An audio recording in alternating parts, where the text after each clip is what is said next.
We gather in loving community as we do each week, as we have done for generations and will do for generations to come, even though the we changes from generation to generation. We gather in loving community to be fully present to one another and to our time together, to be fully present to the mystery of life. We gather to find comfort in the midst of challenge or grief. We gather to find inspiration in the midst of life's challenges, our own, the world's. We gather for inspiration. We gather to share the joys of life, to lift one another with joy. We gather. We gather in loving community to learn and learn again, to live with more kindness, more compassion, more love. Yes, we gather in loving community, whatever our differences, one community, and it is so good to gather in this house made sacred by the love of generations. Good to be gathered on this sacred land sacred to the Massachusetts people who preceded the English and are here in spirit. Together we gather, and it is good.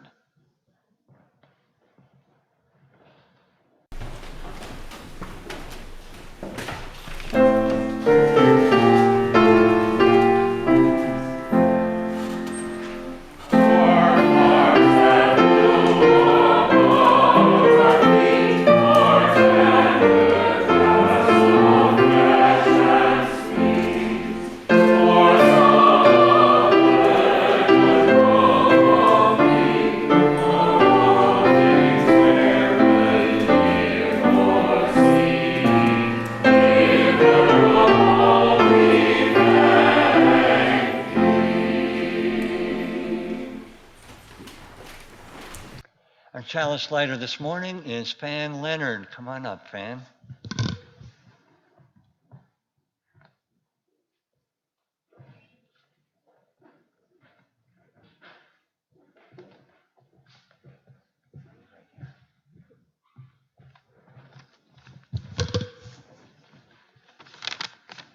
Morning. In January 1682, the first sermon was preached in our new meeting house. And then suddenly 306 years went by. It was 1987, and Ken Reed Brown was giving his first sermon here as our new minister. Now, 35 years have passed, and he has become part of the meeting house, or the meeting house part of him, I'm not sure which. His name and the years of his ministry will be engraved on the minister's plaque, but that's not where you should look for him for his real mark. In an historical sense, he has helped build that meeting house whose spirit draws us together. It has absorbed his preaching and his teaching and his care for us. So when he leaves, don't look down the road, look inward. In this chalice is the light that Ken will take out from here into a loving engagement with the world, an even bigger responsibility than old Ship, but not too big for Ken.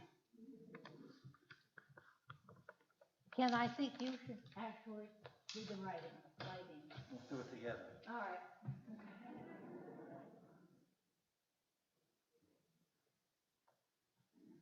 Thank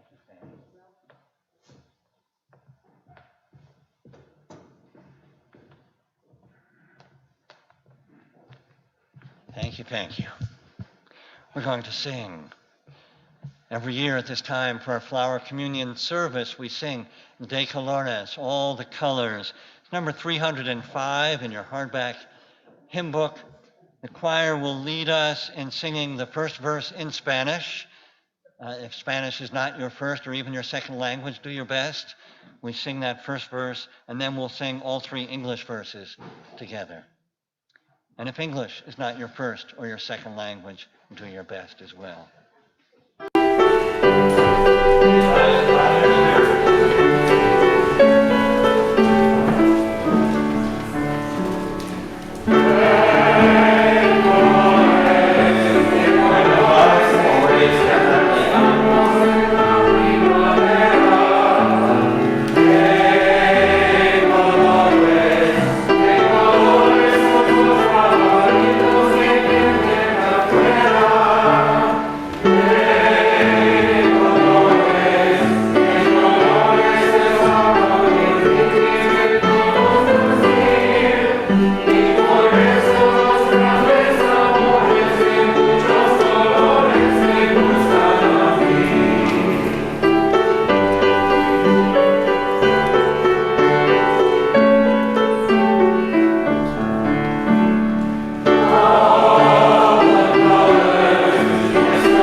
These flowers were gathered as an expression of our friendship for one another, as expressions of our community, each flower chosen with care to be here today with us.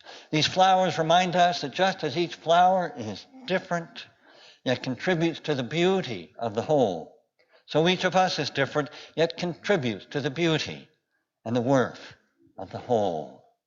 May these flowers and our flower communion remind us that each person is important and that our community and the community of life, all life, matters. May we care for it.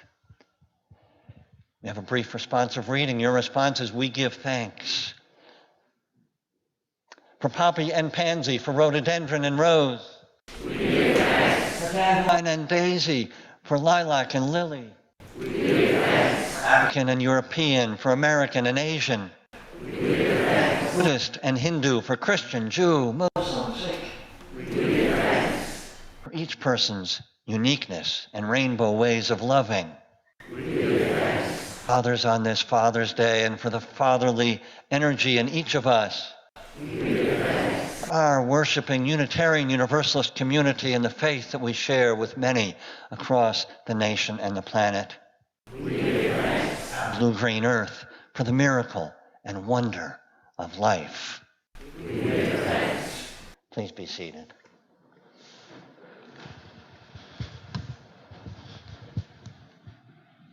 Good morning and welcome.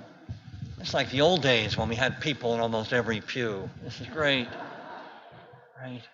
May it continue to be so as we safely gather and continue in months and years to come. My name is Reverend Ken Reed Brown. My pronouns are he and him. It's good to be with you this morning. It's good to see a lot of old friends who've traveled afar, and good to see all of you who live nearby. It's good to see everyone, and as well as people on the screen. Good to be gathered. If you are new or visiting among us and want to learn more about us, you can do so by talking to just about anybody else here or on the Zoom, and also by visiting our website, oldshipchurch.org, and learning about us that way. I want to make a special note of Chuck Bogney and Lee Saunders this morning. Thank you for creating this bouquet. Lee standing in for her mother, Marty, who is, you all know, most of you know, has done this for years. Marty is doing well. She's at Rose Court, the nursing home for rehab at Linden Ponds, and each time I've seen her and others have seen her, and Lee attests, she's getting stronger. And Marty's sister is here this morning too. Great to have you with us. So welcome, everyone. A couple of announcements. Following today's service, the Zoom link will stay open for those of you on Zoom if you want to chat with one another. And we here in the meeting house are invited outside for conversation and fellowship and a treat. Quite recently, for those of you who've been trying to keep secrets, I've learned that the treat right out here, well, it's a good thing. I'll just say it's a good thing that New Englanders are among the highest per capita consumers of ice cream, even in the winter. So it's a little chilly out there, but you might want to have your treat anyway. It'll be out there, courtesy of an anonymous, generous soul. Summer services will begin next week. The first one will be right here, and as I've done for many years, so you thought you'd be done with me today. It will be led in the Quaker style, a very simple service with plenty of silence and time to speak from the silence and a little bit of music. From then on, the services during the summer will be on Zoom. Karen Churchill will lead them. There'll be guest speakers every week, and the Zoom link will be the same link you've been using every week for a while now. And finally, if you did bring a food donation for our pantry, you want to bring something next week, the basket is there. This is a time when hunger is increasing, and your donations have been much appreciated. Here end the announcements. Well, as Christopher mentioned, without consultation, turned out that he sang a song yesterday that I'm going to lead us in again today. This time with an actual banjo. I only learned this, or even discovered it, a few years ago. It's one of my favorites now of Pete Seeger's, Quite Early Morning. The second two lines, well, you'll get what I mean, repeat in each verse, and that means you're going to be able to sing at that point once you hear the lines the first time. It's simpler in the doing than in the telling. Quite Early Morning.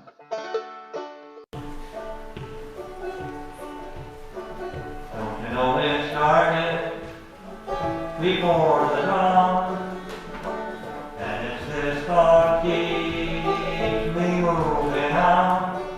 If you know already, you can sing. If we could keep these early mornings, if we could keep these early mornings, time is now, time is now, fine early mornings, if we could keep these early mornings, time is now, fine early morning. Some say that humankind won't long endure, but what makes them so dark, I'm sure. I know that you, who hear my singing, make those ring bells, make those free, the bells go ringing. I know that you, who hear my singing, could make those free, the bells go ringing. And so we keep on while we live, until we have no more to give. And when these fingers can't strum no longer, and the old banjo, the young one's stronger. When these fingers can't strum no longer, and the old banjo, the young one's stronger. Though it started before the dawn, it's this thought keeps us moving on through all this world of joy and sorrow. We still can have singing tomorrow through all this world, through all this world of joy and sorrow. We still can have singing tomorrow. Don't you know it started before the dawn, and it's this thought keeps me moving on. We could keep, if we could keep these early mornings. The time is now, by early morning, if we could keep these early mornings. The time is now, by early morning.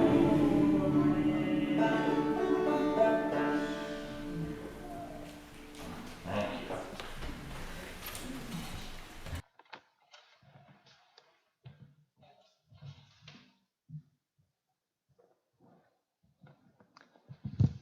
We light candles each Sunday, candles of joy, candles of sorrow, candles of concern. We come to our time of lighting candles. If you're on Zoom, you may enter your joy or sorrow or concern into chat, and we will light candles in a moment. Daveline will announce.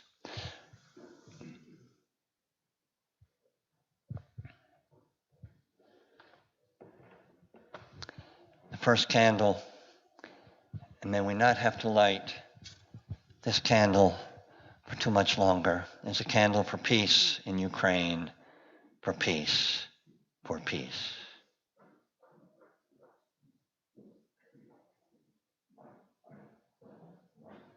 The second candle I light on this Juneteenth,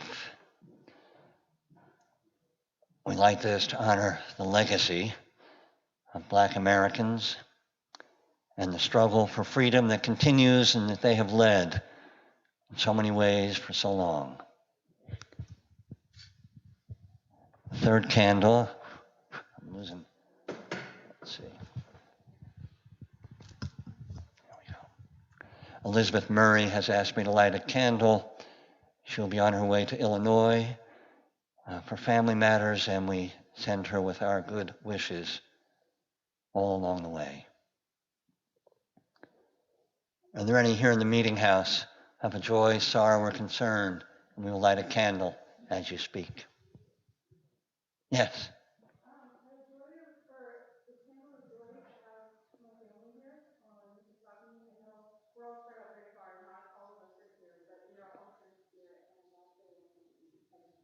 It's Connie's extended multi-generational family and joy that you're all there and with us. Others? Yes. Dennis. Is that Dennis? Yes.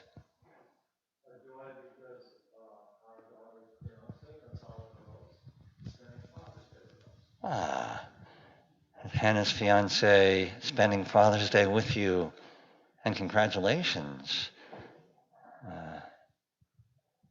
Yes, there's lots. So we'll start here. Deb, and then Lee. If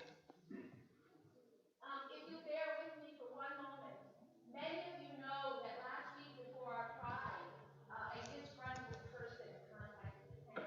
But the board and the deacons and Penn went forward with what was a wonderful celebration of LGBTQ people in our community. And they did so because they knew that if someone was disgruntled by our flag, then likely someone in need of love and welcome would also see our flag. And that, I have learned, was true. A young trans person came last week who was going through a very difficult time and clearly felt loved and welcomed because they explained, we got to go to this church. So thank you to Ken for ushering us through that and for this entire congregation. Thank you, Deb. Wonderful. Our flags, our presence makes a difference in people's lives. Thank you. Lee. A candle of joy for all of the support that all of you have given to Mom in her recovery, and especially to all the people who've been caring for her at Linden Pond Rose School. We're very grateful. Thank you, Lee. A candle of joy for all who've been offering Marty support and for the caregivers, especially at Rose Court. Thank you. I saw lots of other hands. Eric. Candle of joy for my daughter. Joy for your daughter. All right. And I can't see who it is there. Come raise. Hmm? Oh, hello, Mary. Goodness. You the backlighting and the mask, it was all over. Go ahead.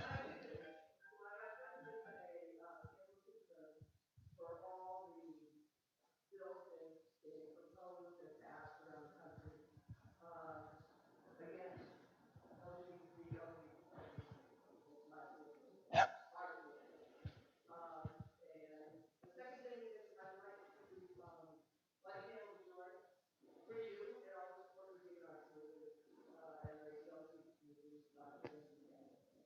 Thank you, Mary.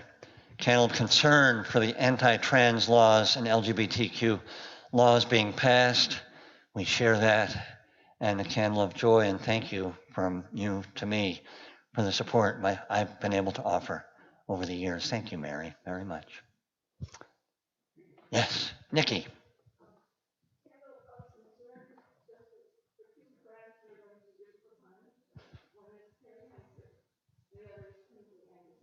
Candle of concern for two friends, Terry and Timothy, going through difficult times.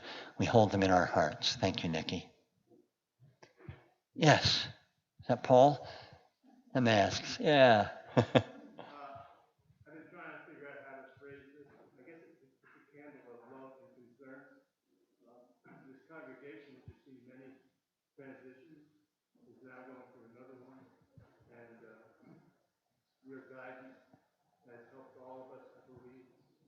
And so perhaps somehow you can listen to that guidance into the air.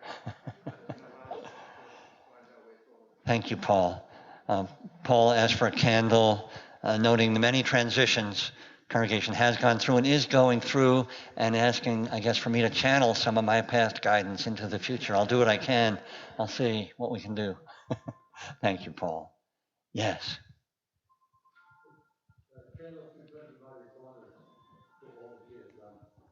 Thank you, Jim. A candle of concern for Marty and for all that she's done.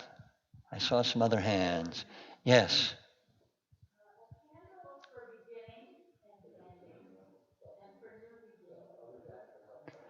Candle from Jane Zimmerman, another member of my search committee for beginnings and new beginnings. Thank you, Jane. Yes. Here, go ahead, and then.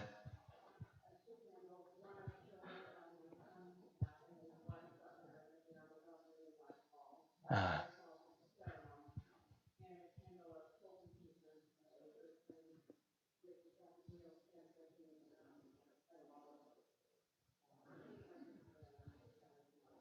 Thank you, Ellen. A candle of joy for your son's marriage, and candle of deep concern for a friend with serious esophageal cancer. Evan. I just want to light a candle of joy for all the people that brought me here. You, Christopher Marr, Michael and Diane, Jordan, and Mary Thomas. A long list. A candle of joy for all the people who have brought you here. It's joy for us too. Yes, two here. And duke it out. Ralph. No, you don't do that here, right? Ralph.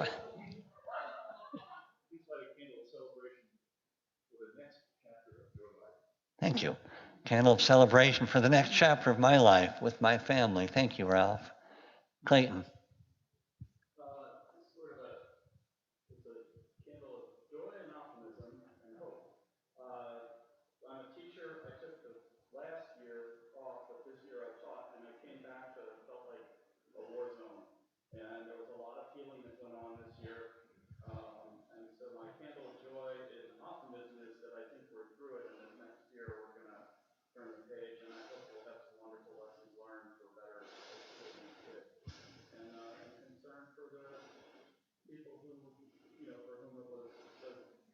Yeah.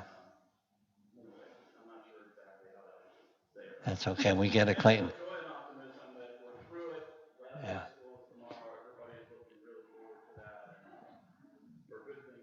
So a candle from Clayton, who teaches high school, and a candle of hope and optimism. It's been a tough couple of years, and optimism and joy for the future, that it might be better for our young people and the teachers. Yes. Sarah.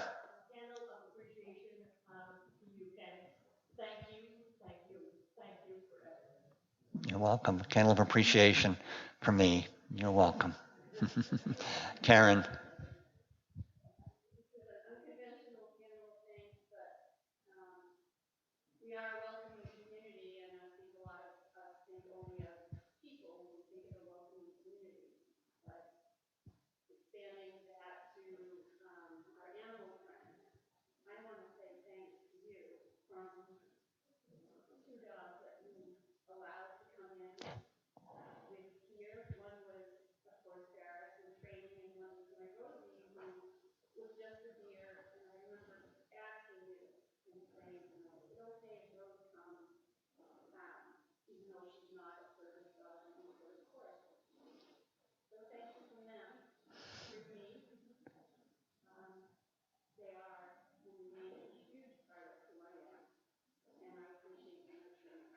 Thank you, Karen. A candle to celebrate the welcoming that I and really our community have given to your canine companions, including the beloved service dog, Ferris. Thank you. That you trained and then welcomed back. Way in the back, and we'll try to, I don't want to cut things off, but try to be brief for everybody's sake, but I so appreciate everyone's joy, sorrow, and concern. Go ahead.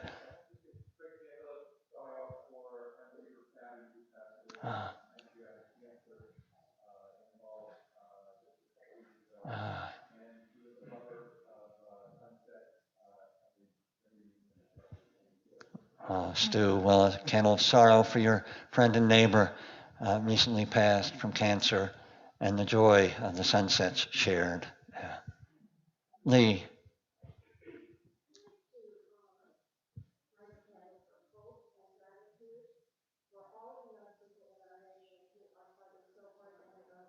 Yeah.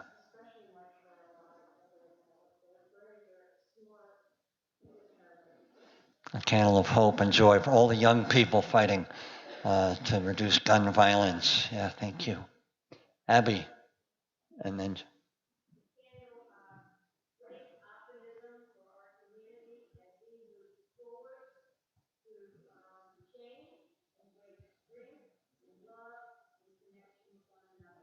candle of optimism for our community moving through change with strength and creativity. Thank you, Abby.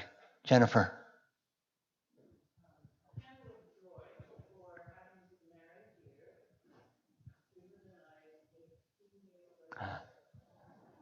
Candle of joy. 18 happy anniversary to you and Susan.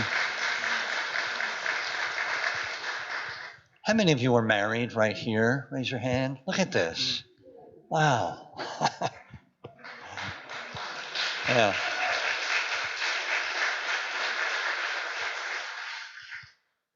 Daveline, are there joys or sorrows or concerns on chat? There are 10. First of all, Maud Williams from California is joyous in being able to be here for your last service. And also she's excited and joyful that after 17 years in California, they are preparing to move back to Massachusetts. Yay. Brooke Weirs is joyful that he has recovered from COVID and is feeling much better. Karen is grateful for you, Ken, and for so much at Old Ship. Let's see, and Annabelle Wallace has a joy for the birth of Flick's Peter Wallace, born 12 pounds, 7 ounces, prayers for the family who are actually fighting COVID. And she says, God bless you, Ken. And Peggy Ulrich Nims says hello to all and love to Ken. That concludes the chat, joys and concerns. Thank you all. And these candles burn as well for any joys, sorrows, or concerns deeply felt in hearts this day, though they've remained unexpressed in words among us here. We hold them in our hearts as we hold one another in our hearts.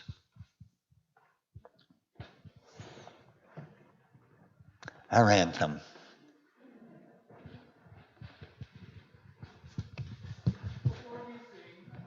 I just wanted to express on behalf of the choir our thanks to you.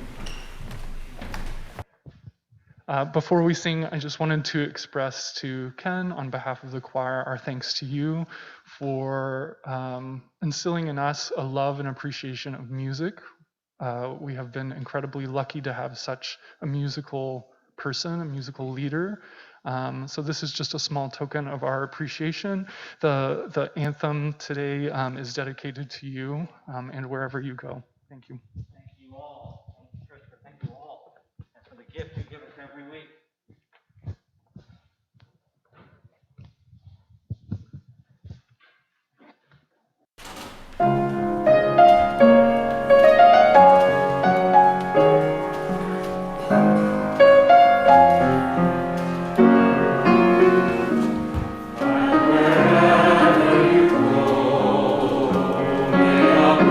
Sun follow you.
Let us pause in meditation and prayer and silence.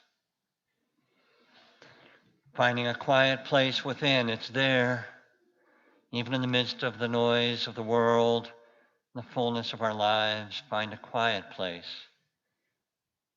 It's there with each breath, a deeper quiet. Settling into presence with ourselves, with and for one another. Settling into presence in this, the only moment we have, this moment.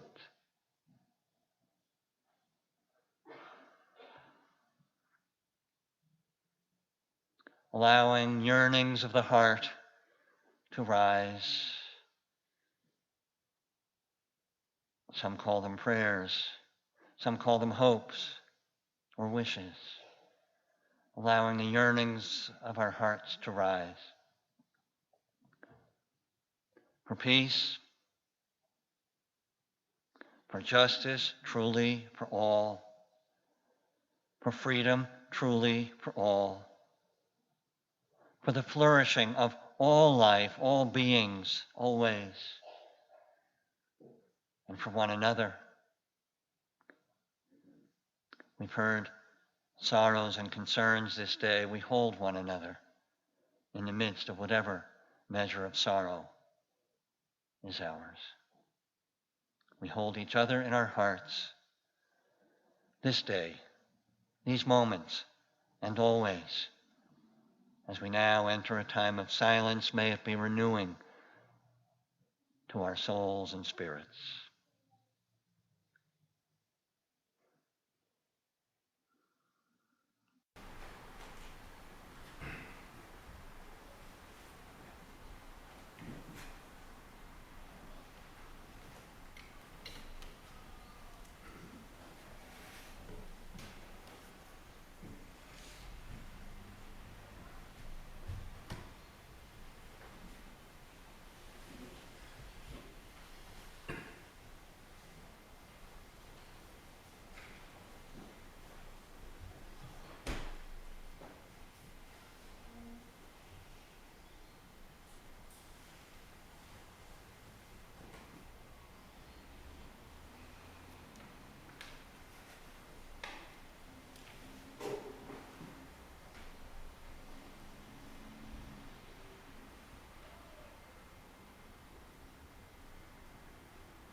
First reading this morning will be shared from a little bit afar by Davaline Cooper. Davaline. Our first reading is from the Gospel of Matthew, chapter 5, verses 3 to 10. Blessed are the poor in spirit, for theirs is the kingdom of heaven. Blessed are those who mourn, for they will be comforted. Blessed are the meek, for they shall inherit the earth. Blessed are those who hunger and thirst for righteousness, for they will be filled. Blessed are the merciful, for they will receive mercy. Blessed are the pure in heart, for they will see God. Blessed are the peacemakers, for they will be called children of God. Here ends the reading. Thank you. I now invite our morning offering, as has been our practice in these months. Those of you in the meeting house may leave your offering in a basket, which there are baskets at each exit, and we invite you to do so as you leave. Leave your gift to support all the ministries of our congregation. If you are online or later on for any of us here, you may also make your gift through the donate link on our website, a pull-down menu, and you can make your gift in that way. In advance, we thank you for your generosity. It is our shared generosity that helps this congregation to continue to minister to the needs of one another and into the wider world. Thank you.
Well, that was fun. So good to let me sing with them now and then. A very different spirit, but in the sense, the very same spirit, is our second reading, which will be shared by Elizabeth Torrey. Elizabeth.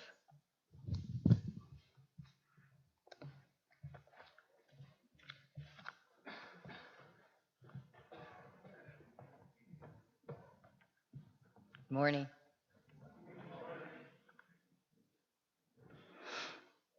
Our second reading is from Dear Gift of Life by Bradford Smith.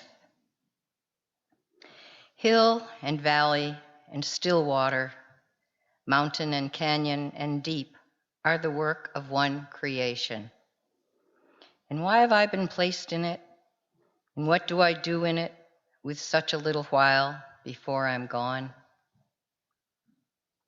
The valley stays, and the hills I climb now, and the still waters run, and I will be laid somewhere beneath them all. Yet in time, they too will be gathered up in some mighty motion of fire or flood or ice. Therefore, all values are shadowed with death, yet they live in beauty. All values are shadowed with death, yet they live in beauty. And the shadow, as in painting, is what gives roundness and ripeness to shapes and colors that would otherwise have little beauty at all. Death rims life with the beauty of transiency. It is because beauty is always passing, clouds moving, waters flowing, leaves scattering, youth aging, that it so pierces our hearts. The valley of life is shadowed by death, but this is my valley, and I will live at peace with it. Here ends the reading.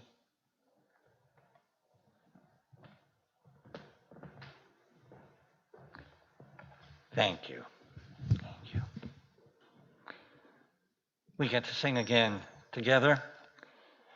Our hymn, again, in our hardback hymn book is For the Earth Forever Turning. It's number 163 in our books, 163.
Well, it looks like we might be here a little bit longer than usual. Our hearts were full this morning with joys and sorrows and flowers and being together. I'm about to preach a sermon that in some measure is quite similar to one I preached 35 years ago. You may be grateful to hear that I used to preach longer sermons. In seminary, the first time I preached in Ron Cook's preaching and worship class, I thought it was great. And at the end, he said, "You put just about everything you've ever learned into that sermon, didn't you?" It was not meant as a compliment, but it was really good. It was really good advice, which has taken me a long time to begin to heed. So over 35 years ago, I first preached a sermon by this title, "What's a Blessing?" at First Parish in Cambridge, where I was serving in a couple of assistant capacities at the time, and I took it around a few times to other churches. In 1987, it was the first sermon I preached, as a couple of you, Jane and Fan, and I think George is here, George Frody from the search committee may recall. And then in 1988, having been called, I preached it here for the rest of you, those of you who were here at the time. Well, as I say, I'm not going to preach the same sermon today, though there will be echoes. But I am going to begin with the same story I started with then, as some of you may recall it or know it otherwise. It was a story first shared with me by my Quaker father-in-law, Charlie, as I began my career as a Unitarian Universalist minister. Might have been a cautionary tale, I'm not sure. You can make your choice. So a fellow had been saving for years to buy the car of his dreams, a Maserati. Had all the features. It was great. Now, he hadn't been a churchgoer in recent years, but he was moved. The car was so important to him, moved to ask for a blessing for his car. So he went first to the Catholic parish, where he actually hadn't been for a number of years. He knocked on the door, a priest came out, and the man said, "Would you give my Maserati a blessing?" And the priest said, "Well, what's a Maserati?" Well, he told him, went through all the features and so on, and the priest said, "Well, no, that's so blatantly materialist." He wasn't going to give a blessing to the man's Maserati. Well, then the man went down the street, knocking on doors of various Protestant churches. Same thing. What's a Maserati? They're not going to give the blessing. Then he got to the synagogue, the Jewish temple. Rabbi came out. "Did you give my Maserati a blessing?" "What's a Maserati?" When he was told, he said, "Well, there's nothing in the Torah or the Talmud about sports cars or this sort of thing. I cannot give your Maserati a blessing." Well, there was one more church he hadn't been to yet. First Parish Unitarian Universalist. What in the world is that? He didn't even know what Unitarian Universalist was. But he knocked on the door, figured he'd give it a try. He asked the same question, "Would you give my Maserati a blessing?" When the minister came to the door, the minister said, "Maserati, that's a cool car. Yeah, that's great. But what's a blessing?"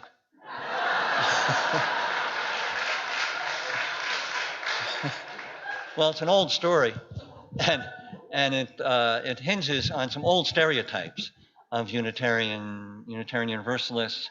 For example, that we might be more likely to be knowledgeable about worldly things, such as sports cars, and less knowledgeable about what we might call spiritual things like blessings and so on. These days, though, we've changed. I like to think that Unitarian Universalist minister in the story was trying to wake this guy up, to challenge him, as if to say, "Okay, you know all about this car of yours. I know a little bit too. But do you really know what you're asking for? Do you know what a blessing is? Do you?" Maybe my UU colleague was hoping that he could get a conversation going about things that more than a fancy car, to get this fellow to re-examine his life priorities. That's what I like to think was going on. So just what is a blessing? What do you think? We can talk later. What do you think?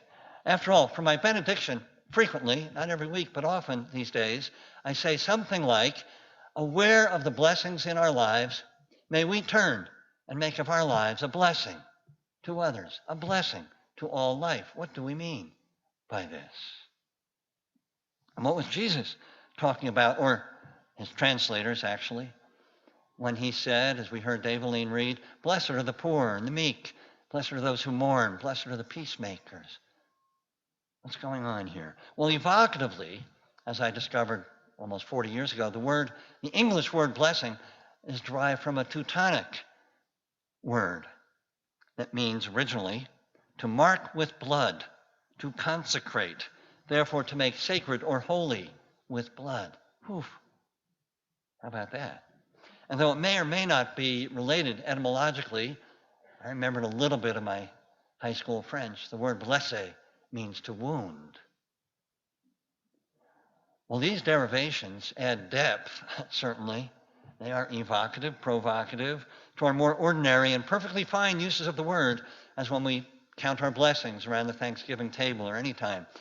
Count our blessings, a roof over our heads that doesn't leak, food on our table, family, friends, and so on. Place to worship. Ordinary things. A beautiful day. Rain when we need rain. Yet, as Cynthia Ozick once wrote, the ordinary, simply by being so ordinary, tends to make us ignorant or neglectful. So we take for granted the very things that most deserve our gratitude, she wrote. Our blessings, in other words. But even so, blessing as marking with blood, blessing as wound, what could that possibly be about? Well, this brings us to the reading from Bradford Smith, who, not incidentally, was dying from terminal cancer in his 50s at the time, an English professor. He's a good writer, but he was also a deep feeler and thinker, as we heard. He so beautifully reminded us in that passage and much else in that little booklet of his, Pendle Hill pamphlet from the Quaker Center. He so beautifully reminded us that we respond to beauty with all the more depth of spirit when we allow ourselves to remember and to feel that it is, his words, because beauty is always passing, clouds moving, waters flowing, leaves scattering, youth aging, that it so pierces our hearts. Pierces our hearts. There's the wound, isn't it? That's in every blessing includes, is wrapped around part of the blessing. There were, for example, moments, many moments,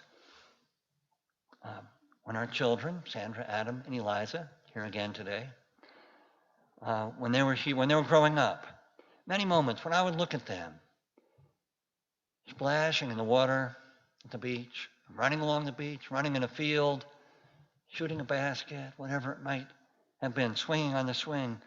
I would look at them with their childlike enthusiasm, innocence, and beauty, and tears, my tears, would rise.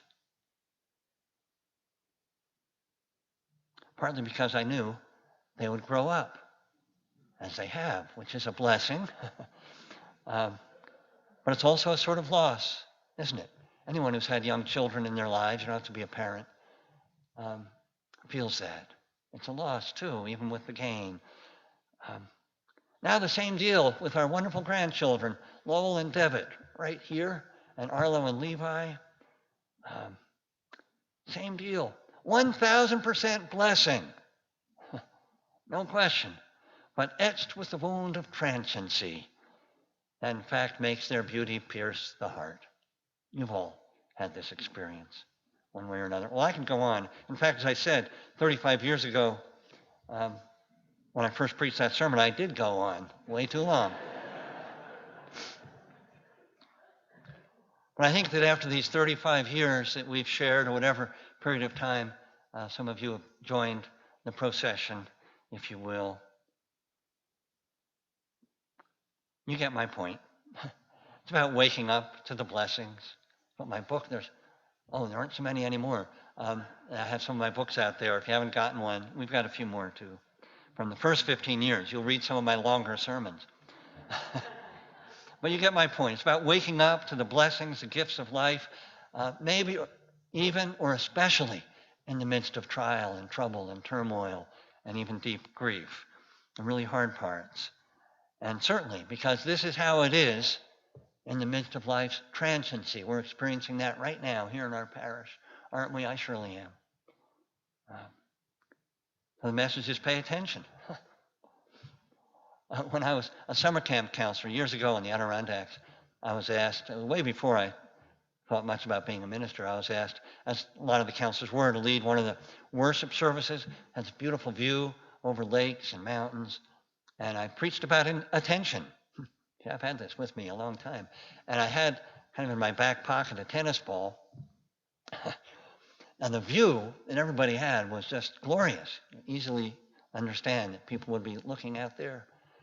Well, I started talking about attention. I threw the tennis ball at somebody to see if he was paying attention. Can't remember if he caught it or not. Just be grateful. I've never done that to you. But the message is pay attention to each other, to yourselves. It's a message I have to remind myself of, too. I'm not just preaching to you, preaching for myself.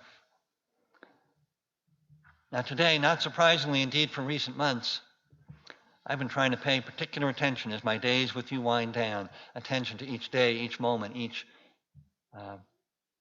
moment with you here, wherever, and at the same time reflecting on my blessings with you all these years, and the blessings we've shared. As I stand here, I feel again the blessing of leading worship here with you, with our marvelous musicians, just being here together in this ancient house. And I think of other times, weddings, you saw the hands go up, just a few of them, or memorial services. I'm looking around, I see so many of your dear ones that we remembered here. What a blessing to have this place and each other, to share in child dedications. On we go, and the blessing of being with you at any time in a class or social time or a group or personal conversation in the midst of joy or sorrow, whatever it might be. It's all been a blessing.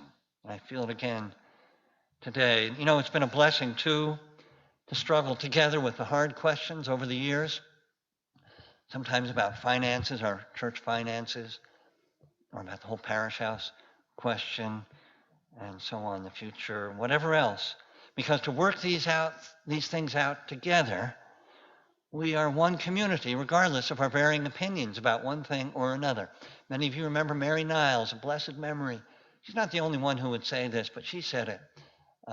She had been generous to this community in a whole variety of ways, not just with her measure of financial well-being, but in so many other ways, generous, and been a member since the 1940s, I think.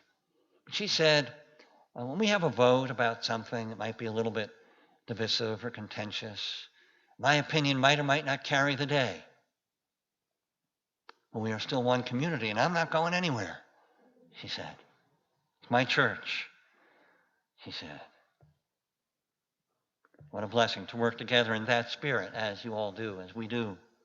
And finally, what a blessing to reach out together on behalf of the well-being and rights of all. We've heard again noted today how we've come together in spirit in this Pride Month in the midst of, we're not the only ones who've had hate directed at us during this month, but we are among them and we rose to it together. And you heard Deb's story of a trans youth who needed this place last week. It's a blessing, too, to serve a meal together at Father Bill's place or raise thousands of dollars over the years for the UU Service Committee and other fine causes. Well, I could go on. I said I wouldn't, so I won't. Simply put, it's been a blessing and a joy, as the wonderful hymn put it, to be with you in the midst of whatever comes, to worship with you, to talk, struggle together, to help and heal one another and in the wider world, and simply to be present as we are right now. What a beautiful thing. Yet, and as with all blessings, comes pre-approved, you might say, with a wound, right? Because every meeting comes with what will be a parting someday. Yesterday and today, we have been marking our eventual parting. I'm still around for a few weeks. I invite further conversations. I look forward to those. But the parting approaches. Joy and sorrow woven fine. You remember Shakespeare? Parting is such sweet sorrow. And about a long time ago, when I was in college, I'd been home for spring Christmas break. And as I was leaving, I'd written a little kind of a poem. And the line that I remember is, so glad the home is sad to leave. That's the way I feel today. All this said, I'll finish today pretty much as I finished all those years ago. Pretty much the same words, And I'm going upstairs to do that.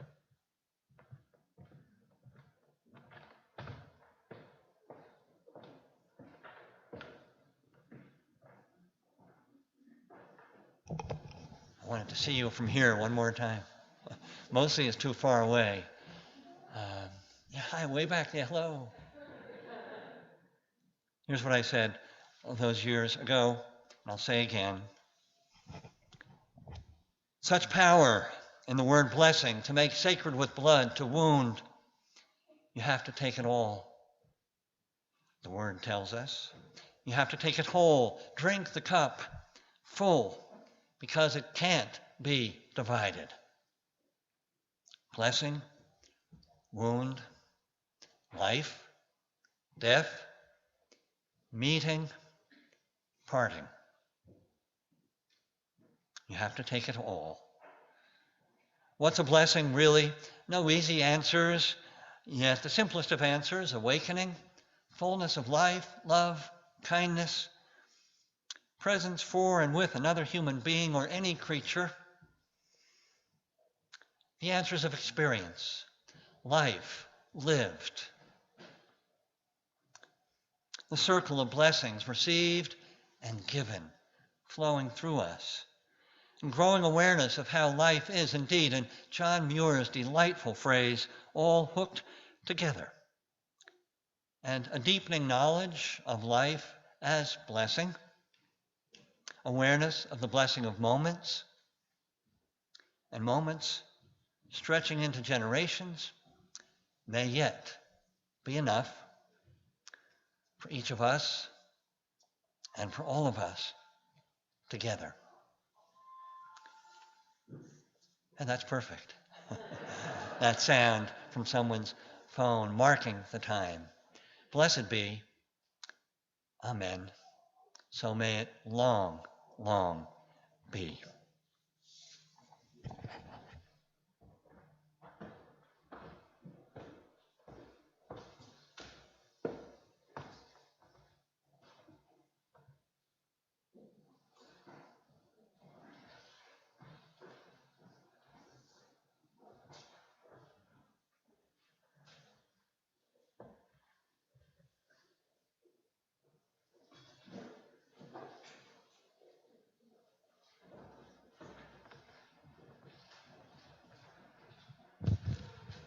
Flames lit with care and kindness and love can be extinguished, but not the love and the flame of our faith extinguished here, but not our faith. May we carry it with us wherever we go and share the love, share the faith. We sing again our hymn, this time in your teal-covered hymn book, Blue Boat Home. If you don't seem to have one nearby, perhaps someone does. Number 1064, Blue Boat Home. And let me, I might forget later. At the conclusion, when the postlude begins, please come forward and take a flower from our flower communion, reminding us that you may have brought a different flower, but now you bring another, reminding us of our deep interconnection in one community. Remember to take a flower. Blue Boat Home, please rise in body or spirit.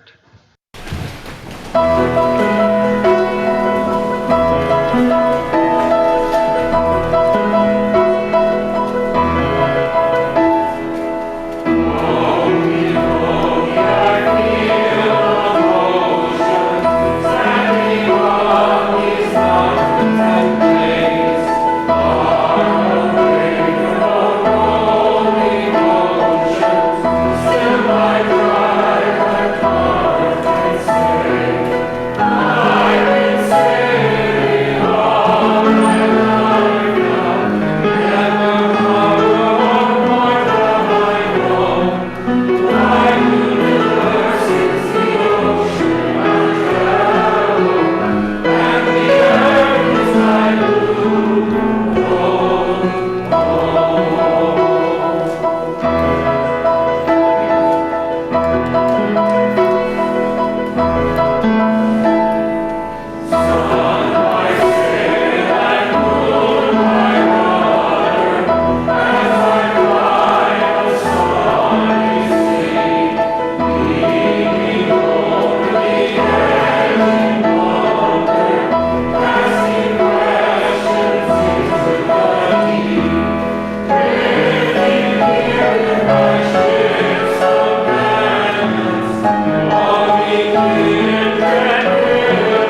blessings that grace our lives, in the midst of joy and sorrow, trial or success. Aware of the blessings of our lives, may we turn and make of our lives a blessing to one another, a blessing, dear friends, to all life, wherever we travel on this, our blue boat home. So may it ever be. Amen, and blessed be.